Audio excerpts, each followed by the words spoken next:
अस्सलाम वालेकुम स्टूडेंट्स। आज हम चैप्टर नंबर 5 स्टार्ट करने लगे हैं और चैप्टर नंबर 5 है सीक्वेंशियल सर्किट्स या सीक्वेंशियल लॉजिक पे। तो इससे पहले हम लोगों ने चैप्टर नंबर 2, 3 और 4 कंप्लीट किया है और इन चैप्टर्स के अंदर हमने कॉम्बिनेशनल सर्किट्स को स्टडी किया। और मैंने आपको बताया था कॉम्बिनेशनल सर्किट्स वो सर्किट्स होते हैं जिनके अंदर कोई फीडबैक मौजूद नहीं होता और सीक्वेंशियल सर्किट्स ऐसे सर्किट्स होते हैं जिनके अंदर सर्किट के अंदर फीडबैक मौजूद होता है। तो sequential circuits circuits involving feedback और circuit consisting of memory elements जिनको हम फ्लिप फ्लॉप्स भी कहते हैं आर कॉल्ड सीक्वेंशियल सर्किट्स। तो ऐसे सर्किट्स जिनके अंदर फीडबैक हो या जिनके अंदर मेमोरी एलिमेंट्स हों जिनको फ्लिप फ्लॉप्स भी कहते हैं, जो भी हमने इस चैप्टर के अंदर स्टडी करने हैं। अगर सर्किट्स के अंदर वो फ्लिप फ्लॉप्स या मेमोरी एलिमेंट्स हैं या सर्किट के अंदर फीडबैक है तो हम उसको सीक्वेंशियल सर्किट्स कहेंगे। तो सीक्वेंशियल सर्किट की जो इन जनरल हमारे पास ब्लॉक डायग्राम है वो इस तरह की होती है कि कुछ उसके इनपुट्स होती हैं, जिस तरह कॉम्बिनेशनल सर्किट्स के अंदर भी इनपुट्स थी और इनपुट्स हैं वो कॉम्बिनेशनल सर्किट्स के को कोई कॉम्बिनेशनल सर्किट है उसके ऊपर हमने इनपुट सप्लाई की हुई हैं। अब कॉम्बिनेशनल सर्किट्स में दो तरह की आउटपुट्स आ रही हैं, एक तो ये जो जिसको हमने आउटपुट कहा हुआ है और कुछ जो आउटपुट्स हैं वो आउटपुट मेमोरी एलिमेंट्स के अंदर जा रही होंगी, स्टोरेज एलिमेंट के अंदर जा रही होंगी। तो ये जो स्टोरेज एलिमेंट है ये भी हमने स्टडी करना है।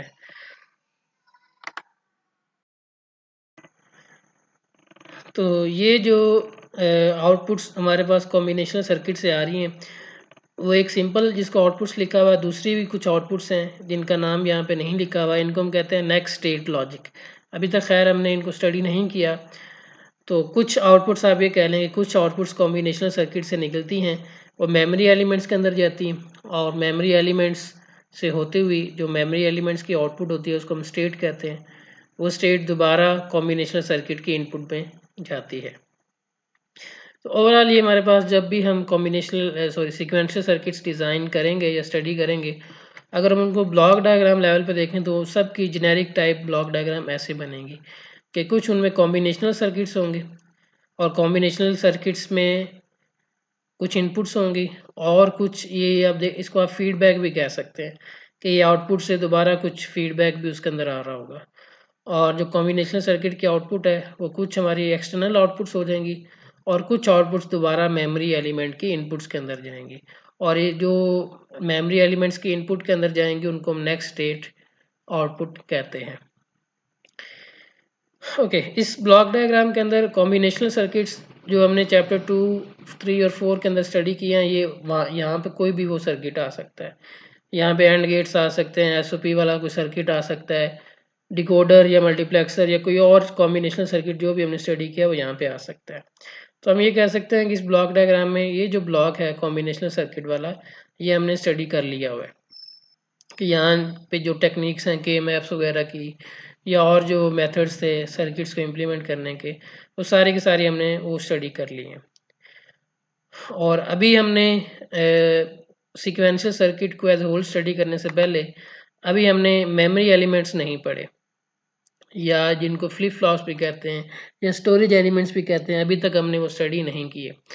तो सीक्वेंशियल सर्किट का कंप्लीट एनालिसिस या उसके कंप्लीट सीक्वेंशियल सर्किट के डिज़ाइन की तरफ जाने से पहले हम लोग स्टडी करेंगे कि मेमोरी क्या होती है और मेमोरी एलिमेंट से क्या मुराद है। तो फिर जब हम मेमोरी या मेमोरी एलिमेंट स्टडी कर लेंगे उसके बाद हमने जिस तरह कॉम्बिनेशन सर्किट का डिज़ाइन पढ़ा था, कॉम्बिनेशन सर्किट में किस तरह हम वर्ड्स प्रॉब्लम से सर्किट डिज़ाइन करते हैं, इसी तरह जब हम मेमोरी एलिमेंट्स वगैरह पढ़ लेंगे तो फिर उसके बाद हम सीक्वेंशियल सर्किट का डिज़ाइन भी वो पढ़ेंगे। तो व्हाट इज़ मेमोरी? मेमोरी क्या होती है? याददाश्त इसको कहते हैं। तो मेमोरी को हम इस तरह डिफाइन करते हैं, if you are able to recall something from past, अगर आपको पास्ट में कोई चीज़ याद है तो it means that you have memory. तो इसका मतलब ये होगा कि आपके पास मेमोरी है।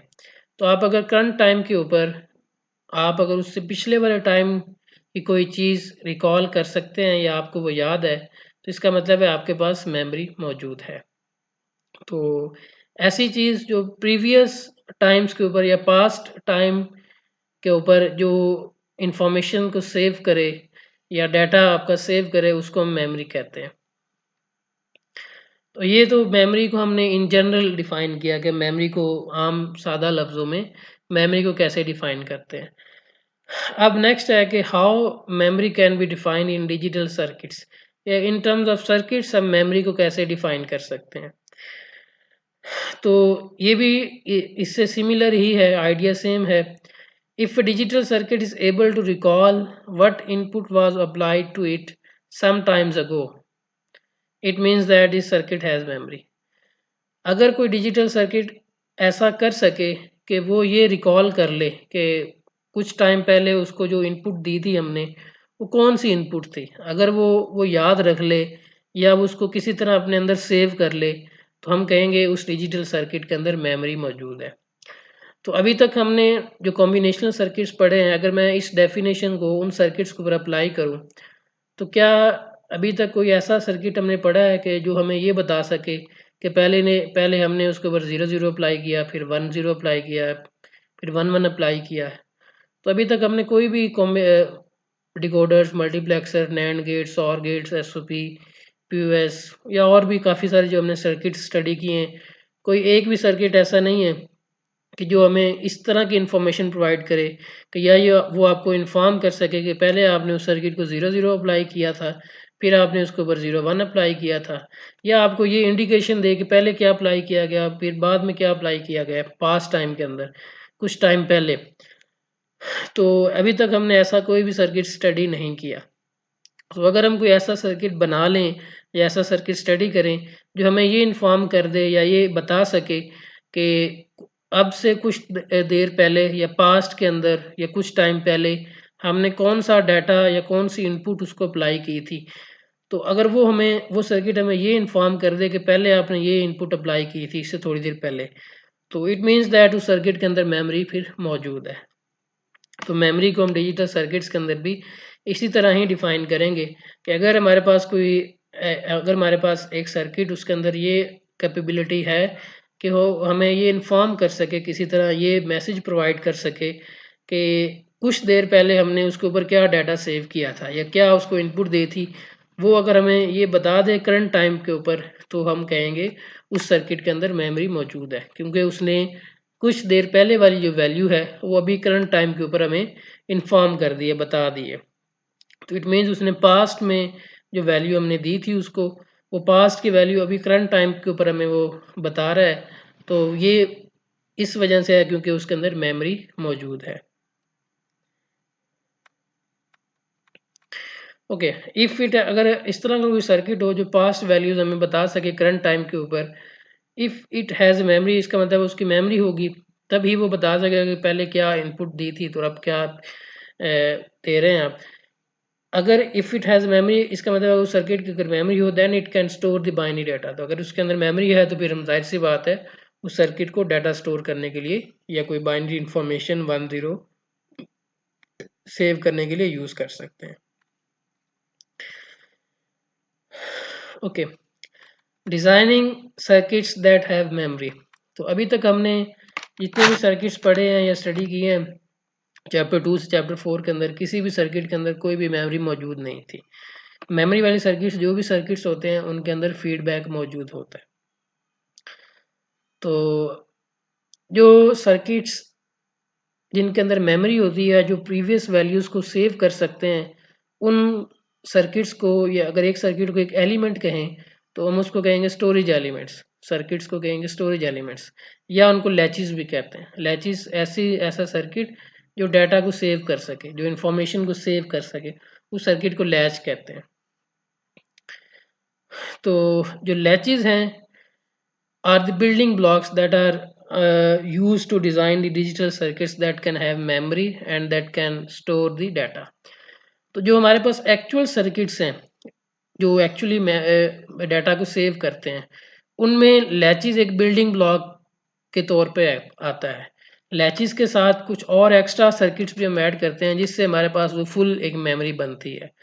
तो आप ये कह लें कि जो मेमोरी है उसका जो बेसिक या सबसे छोटा यूनिट है वो लैच है, और लैच के साथ हम कुछ और मॉडिफिकेशंस करते हैं या लैच के सर्किट के साथ हम कुछ और एक्स्ट्रा सर्किट लगाते हैं, तो फिर हमारे पास मेमोरी का एक सर्किट कंप्लीट बनता है।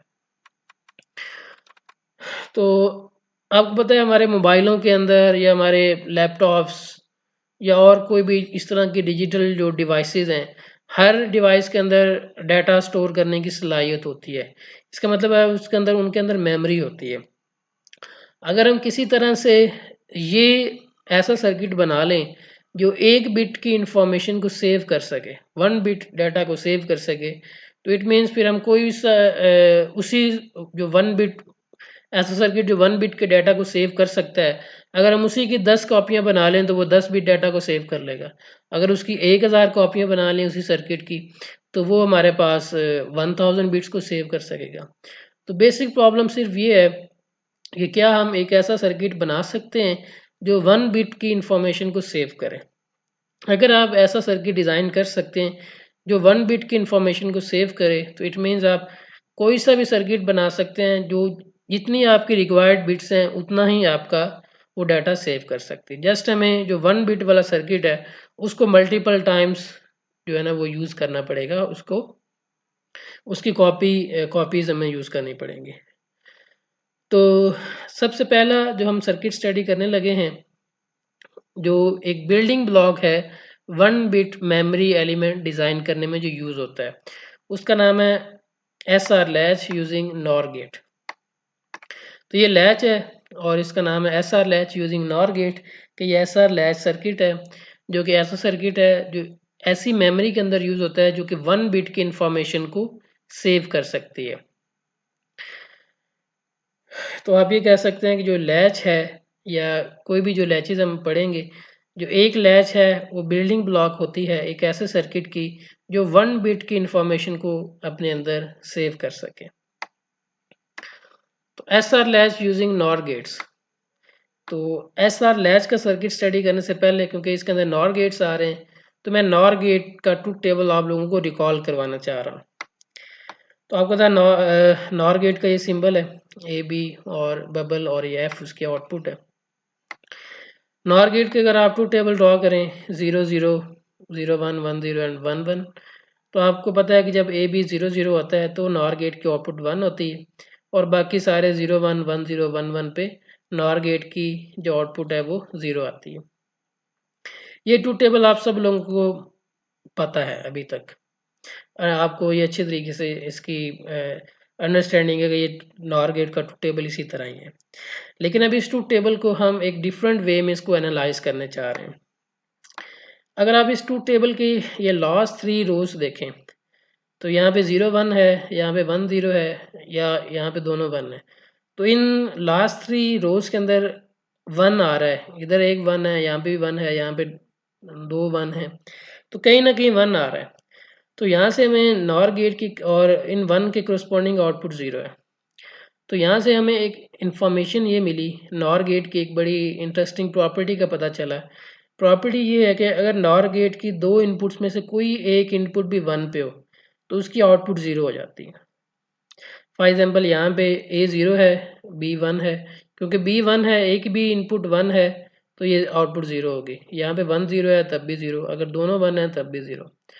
इट मीन्स दैट कि अगर हमारे पास एक नॉर गेट है और मैं आपको कह दूं कि उसकी एक इनपुट 1 पे है और मुझे नहीं पता उसकी दूसरी इनपुट 0 पे है या 1 पे है, तो भी आप उसकी आउटपुट को बता सकते हैं और वो 0 होगी। अगर आप इस बारे में श्योर हैं कि उसकी एक इनपुट 1 पे है और तो दूसरी इनपुट को जाने बगैर ही आप नॉर गेट की आउटपुट को 0 डिक्लेयर कर सकते हैं। लेकिन अगर आपको पता है कि नॉर गेट की एक इनपुट 0 पे है, फॉर एग्जांपल ए 0 है, तो फिर जब अगर आपको पता है कि एक इनपुट 0 पे है, आप इस बारे में श्योर हैं कि एक इनपुट है वो 0 पे है, तो आप नार गेट के आउटपुट को उस टाइम तक डिफाइन नहीं कर सकते जब तक आपको दूसरी इनपुट का स्टेटस पता ना चल जाए। फॉर एग्जांपल यहाँ पे अगर मैं मान लूँ कि मुझे पता है ए इज इक्वल टू 0 है, कि नार गेट के इस ए पे मैंने 0 अप्लाई किया हुआ है। अगर बी पे 0 होगा तो एफ 1 होगा, अगर इसी तरह ए पे 0 है अगर बी पे 1 होगा तो हमारे पास एफ 0 होगा। इट मीन्स दैट अगर आपको पता है कि एक इनपुट ए या बी वो 0 पे है, तो आप सर्किट की आउटपुट एफ उस टाइम तक डिफाइन नहीं कर सकते जब तक आपको दूसरी इनपुट का भी पता ना चल जाए, क्योंकि ये 0 0 है। अगर ए आपको 0 पता भी है, अगर बी 0 है तो आपका एफ 1 होगा। अगर ए 0 पता भी है तो बी 1 है तो एफ आपका 0 होगा। इट मीन्स कि जब आपके पास एक ए या बी आपको पता है कि वो 0 पे है, तो दूसरी इनपुट जब तक नहीं आए, जब जब आएगी तब आप आउटपुट के बारे में श्योरली डिफाइन कर सकते हैं कि वो क्या है। लेकिन अगर आपको ये पता है कि नार गेट की एक इनपुट 1 पे है, तो आपको दूसरी इनपुट का चाहे पता है चाहे नहीं पता, आप फ़ौरन से ही नॉर गेट के आउटपुट को 0 डिक्लेयर कर सकते हैं। तो यहाँ से इस डिस्कशन से या नॉर गेट के ट्रूथ टेबल से हमें क्या हम कंक्लूजन निकाल सकते हैं? If any of the input of the NOR gate is at logic 1, अगर नॉर गेट की कोई सी भी इनपुट 1 पे है, लॉजिक 1 पे है, तो आप डायरेक्टली उसके आउटपुट को 0 डिक्लेयर कर सकते हैं, उसको 0 डिफाइन कर सकते हैं without knowing whether its other input is at logic 0 और 1। तो आपको दूसरे इनपुट की तरफ देखने की ज़रूरत ही नहीं है कि वो 0 है या 1 है। लेकिन अगर आपको जस्ट ये पता है कि एक इनपुट उसकी 1 पे है, तो आप फ़ौरन से ही उसकी आउटपुट को 0 कर सकते हैं। दूसरा, if one of the input of the NOR gate is at logic 0, अगर एक नॉर गेट की एक इनपुट लॉजिक 0 पे है, then to find the output of the NOR gate, तो फिर आपको उस टाइम पे नॉर गेट की आउटपुट फाइंड करने के लिए यू मस्ट वेट, आपको इंतज़ार करना पड़ेगा until you know what is applied on it's other input. आप नॉर गेट की आउटपुट फिर उस टाइम पे डिफाइन कर सकेंगे जब तक आपको दूसरी इनपुट का पता चल जाएगा। तो इसको इन शॉर्ट में अब इसकी समरी आपको बताने लगा हूँ कि जब नॉर गेट की एक भी इनपुट 1 पे है तो उसकी आउटपुट 0 है, चाहे दूसरी इनपुट हमें पता है या नहीं पता, उसकी आउटपुट 0 है। लेकिन अगर नॉर गेट की एक इनपुट 0 पर है, तो हम आउटपुट उस टाइम तक डिफाइन नहीं करेंगे जब तक हमें दूसरी इनपुट का पता ना चल जाए। ओके, तो ये हमारे पास नॉर गेट का ट्रूथ टेबल था, तो ये मैंने आपको रिकॉल करवाया। अब हम चलते हैं एस आर लैच सर्किट की तरफ। तो ये एक ऐसा सर्किट है जो मेमोरी का एक बिल्डिंग ब्लॉक है, 1 बिट मेमोरी बनाने में ये यूज़ होता है। ये है जी हमारे पास एस आर लैच का सर्किट। इसके अंदर दो और नॉर गेट्स यूज़ होते हैं। ये फर्स्ट नॉर गेट है, ये सेकंड नॉर गेट है। फर्स्ट नॉर गेट की जो आउटपुट है उसको क्यू लिखा हुआ है, सेकंड नॉर गेट की आउटपुट है उसको क्यू बार लिखा हुआ है। फर्स्ट नॉर गेट की जो आउटपुट है वो इनपुट बन रही है सेकंड नॉर गेट की, और सेकंड नॉर गेट की जो आउटपुट है वो इनपुट बन रही है फर्स्ट नॉर गेट की। तो आप देख सकते हैं कि यहाँ पे फीडबैक आ रहा है, ये क्यू यहाँ पे आ रहा है फीडबैक के तौर पर, क्यू बार यहाँ से इधर जा रहा है। और जो फर्स्ट नॉर गेट है उसकी जो फर्स्ट इनपुट है वो आर है, सेकंड नॉर गेट की जो इनपुट है फीडबैक के अलावा उसको एस का, एस को सेट भी कहते हैं और आर को रीसेट भी कहते हैं। देखिए आर एस क्यू और क्यू बार, हम यहाँ पे अपनी मर्ज़ी से कोई वेरिएबल्स यूज़ कर सकते हैं, A B C D E F कुछ भी, जिस तरह अभी तक हम करते रहे हैं कि आप इनपुट्स और आउटपुट्स वेरिएबल को अपनी मर्ज़ी से कोई भी नाम दे सकते हैं। लेकिन क्योंकि ये बिल्डिंग ब्लॉक्स हैं, ये स्टैंडर्ड सर्किट्स हैं और ये इनके नेम्स भी स्टैंडर्ड ही हैं, तो जो नेम्स ये एस और आर, ये क्यू और क्यू बार, ये स्टैंडर्ड नेम्स हैं, तो इस वजह से मैंने इनको कोई और वेरिएबल का नाम नहीं असाइन किया। तो हम जो स्टैंडर्ड कन्वेंशन है, क्योंकि ये स्टैंडर्ड सर्किट्स हैं, तो हम वही उसको यूज़ कर रहे हैं। तो इस सर्किट से आप देख सकते हैं कि इस सर्किट में दो इनपुट्स हैं, एक एस इनपुट है और एक आर इनपुट है। एस को हम सेट कहते हैं, सेट इनपुट, और आर को हम रीसेट कहते हैं। क्यू इस सर्किट की आउटपुट है और क्यू बार जो आउटपुट क्यू है उसका कॉम्प्लीमेंटेड वर्जन है। तो आप ये देख सकते हैं क्यू और क्यू बार ये इसके आउटपुट्स हैं, आर और एस इसकी इनपुट्स हैं। अब यहाँ पे एक चीज़ आपने, जिस तरह के आपको यहाँ से भी नज़र आ रहा है कि क्यू की जो भी वैल्यू आएगी वो क्यू बार उसका कॉम्प्लीमेंट होगा। फॉर एग्जांपल अगर क्यू 1 है तो क्यू बार को 0 होना चाहिए, अगर क्यू 0 है तो क्यू बार को 1 होना चाहिए। तो इन लॉजिकल वे क्यू और क्यू बार हमेशा ये एक दूसरे के ऑपोजिट वैल्यूज़ आएंगे। ओके, अब इस सर्किट का हमने एनालिसिस करना है कि ये सर्किट एक्चुअली किस तरह मेमोरी के तौर पे काम कर सकता है। तो पहले हम इसका एनालिसिस अभी इसका हम करते हैं। क्योंकि इस सर्किट के दो इनपुट्स हैं आर और एस, तो अब टोटल जो पॉसिबल वैल्यूज हम इनपुट पे अप्लाई कर सकते हैं वो 4 है। 0 0 कर सकते हैं, 0 1 कर सकते हैं, 1 0 अप्लाई कर सकते हैं और 1 1 कर सकते हैं। अभी तक कॉम्बिनेशनल सर्किट्स के अंदर जब हम एनालिसिस करते थे तो हम क्या करते थे, हम ट्रूथ टेबल बनाते थे। फॉर एग्जाम्पल अगर यही सर्किट अगर किसी तरह कॉम्बिनेशन सर्किट्स में आता तो अभी तक हम क्या करते हैं, एस और आर एक ट्रूथ टेबल बनाते हैं जिसके अंदर 4 रोज आ जाती हैं और 2 उसकी आउटपुट्स आ जाती हैं।